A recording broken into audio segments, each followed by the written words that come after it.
Valentine on the track. Let's begin with the movement that shattered the world. A sudden release of energy that's caused by a stir from a rapid motion occurring between two rock blocks. Seismic waves propagating from the focus spot.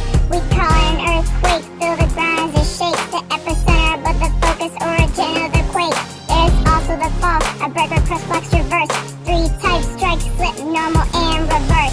Back to the waves that originate from the rupture. Surface waves, they travel along the exterior. Body waves are different, they move along inside. Primary and secondary, P and S made simplified. P waves travel parallel to wave direction through solids and fluids. Yeah, there's no rejection. S waves pose a rather different story, traveling perpendicular and through solids only. The three main types we shouldn't dismiss: metamorphic, sedimentary, and igneous.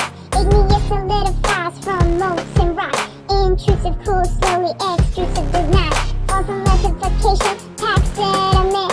Sedimentary is laid down content. Metamorphic arches while in a solid state. High temps and pressures making tops like slate. Now let's take a look at tectonic plates. Geothermal energy to move is what it takes. Convection through the mantle spurs the movement all day. With unused heat from the earth and radioactive decay.